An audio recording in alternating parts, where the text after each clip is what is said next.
Well, earlier this week, 30 artists from across Canada were named to the long list of the Sobey Art Award. The award recognizes contemporary artists in a wide variety of disciplines and launches careers with substantial cash prizes, with each long-listed artist receiving $10,000 and the eventual winner receiving $100,000. Of those 30 long-listed artists, two of them are from Winnipeg: Chukwudubem Ukaigwe and Erika Lincoln. Lincoln joins us this morning to tell us more. Hello and congratulations. Well, hello and thank you. Thank you very Thank you. much. Oh, Mike, thank you so much. We're so delighted to have you. First of all, I've got to ask what your reaction was when you found out you've been nominated or longlisted for such a prestigious award.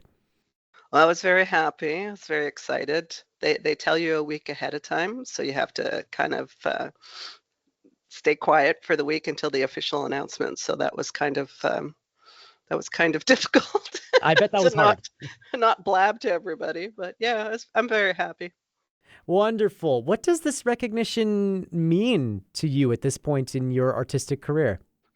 It means a real lot. I've been working for about 25 years in sort of media arts and disability arts, and to have that recognition that working within the ideas of difference and a different type of aesthetics of access and things like that, to have recognition that that people are starting to understand what that means and how that can be um, an art experience is really good. And I think it shows that the art world is kind of like opening up and being more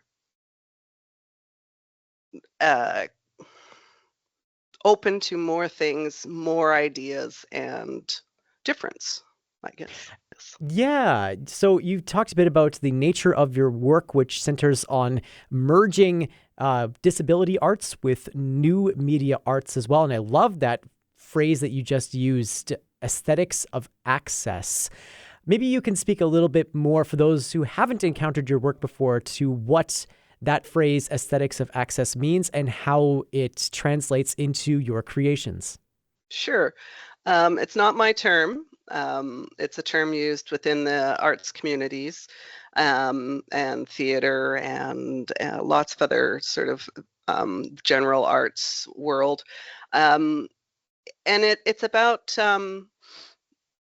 thinking about how to make work differently, how to work where there's multiple ways of engaging with work, either that being different, making work for different sensory experiences, making work that includes something like Braille or includes something like touchable things. Sometimes, in the art world, we're told not to touch, don't touch the art, but in a way that if you can touch the work, either if you're vision impaired or you are a highly tactile person, that is an entrance into a different way of experiencing the work, and then also just an inclusion. And so to talk about it as an aesthetics, it's sort of like conscious decisions to make work that thinks about inclusion. Going back into your artistic practice and into the first years of this 25-year career that you've outlined for us, how has that sort of aesthetics of access idea become a part of your artistic practice over the years? Where did that desire to include those sorts of accessibility ideas and elements start for you? Yeah, I think it was, like really working with new media, like new media 25 years ago Yeah. was really working digitally and moving into the digital realm from the analog realm. And working within installations. And one of the things with installations is what I was noticing with a lot of work, other artists' work, is that the certain things of even sort of being able to move through an exhibition, being able to use your wheelchair in an exhibition where you're not obstructed. I mean, things like that really came to mind when I was working, beginning working. Even the idea of like hanging a work that may be on a wall lower or something like that. And so yeah, media arts was a place where because it was a newer sort of technology, you could try different things. You could try new things. You could try new ways of thinking what an image could be, or thinking what a sound could be, or thinking what an art object, or a sculpture could be, or a moving image. Yeah, that's sort of where it sort of came out of. Yeah, it's like always thinking about how body minds, I like to use the term body minders instead of just sort of how bodies move. It's sort of like this sort of encompassing whole of a person, right? So thinking how body minds move through a space, because we know when we're walking into galleries or moving into galleries, we're definitely engaging with space, not just what's on the wall. So we sort of have to all think about how we all move as humans. We all move differently, right?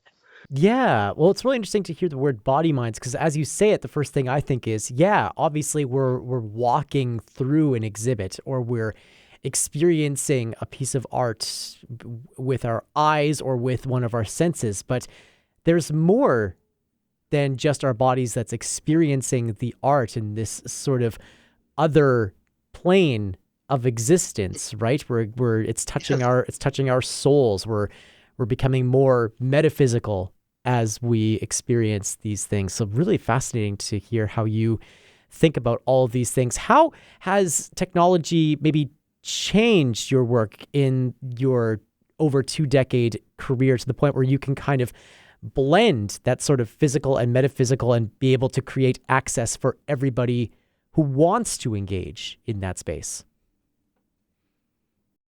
I think what's interesting now is I'm really interested in the conversations that are going on in artificial intelligence and machine learning, and that's sort of where my work is sort of drifting now, I would say. And I think it's a really interesting metaphor right now, um, where we're talking about intelligence and sort of having this conversation about what is intelligence, how do we have a cognitive experience, or what is cognition, um, and sort of what does it mean if we're kind of lending some of these conversations about machine intelligence or artificial general intelligence, um, that can be a very interesting space to talk about human difference and Hmm. the differences of human cognition, animal cognition, and things like that. I'm not sure if I'm answering the question right. No, you absolutely you are. It occurs to me also though that the reception to pieces like this will probably be different in 2025 than it was in 2000. How has the public who has come to see your works changed, and how have their uh, perceptions and even states of mind entering something like your work changed in your career? Well, what I find is there's always with people in the past and now, there's always a little bit of hesitancy about working with sort of newer technologies. Um, and I think visually as visually we can talk about it or we can look about it, but I think sometimes what happens is um, the language doesn't catch up with the technology, and it sort of takes a little while to have that language of how we can talk about it. Um, so what I did find earlier in my career when I was starting out was that to have a computer in an art gallery kind of made people a little uncomfortable, Hmm. and maybe not feeling like that there was a um, how to engage.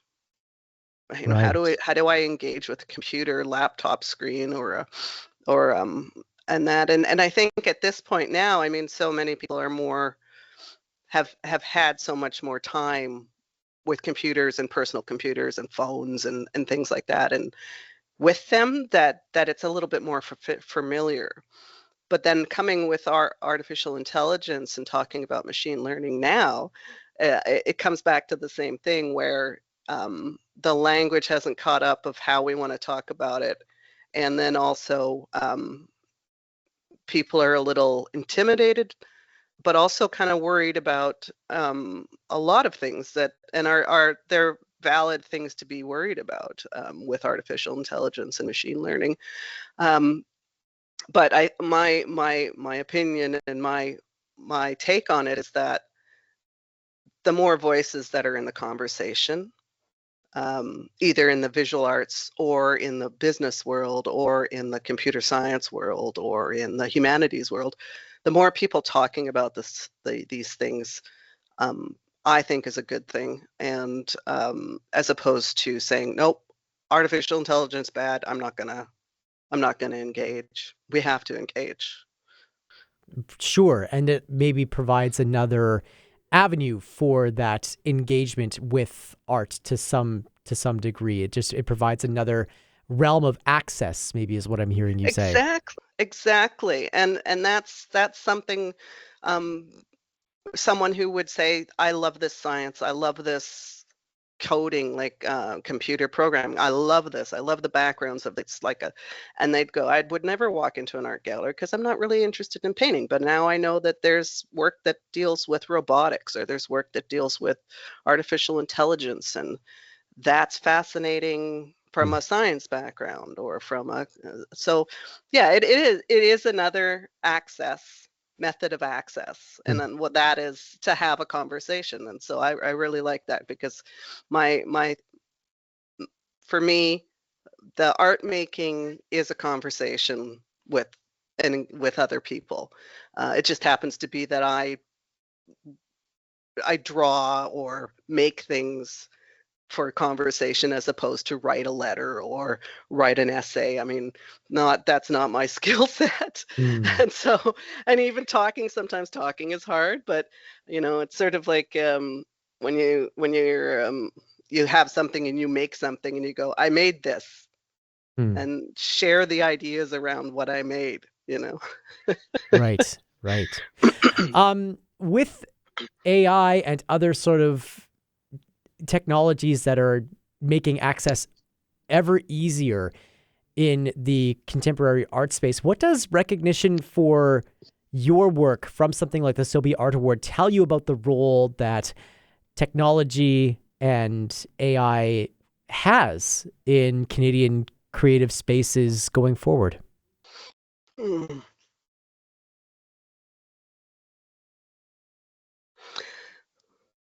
Well, I think AI for people, like, if we sort of talk about it as an assistive technology, it's an another, like, well, how I've said it's another entry point, and you've said that as well. I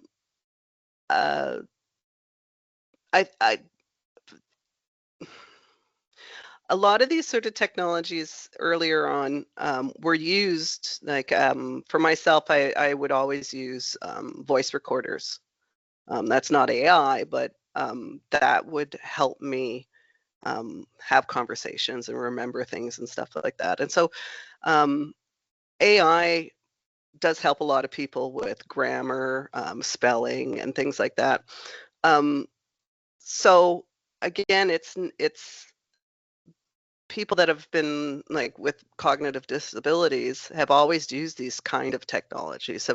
And AI has sort of, in some way, made it a little easier for a lot more people who may find that something. What am I trying to say? You have to excuse me, a bit of brain fog, but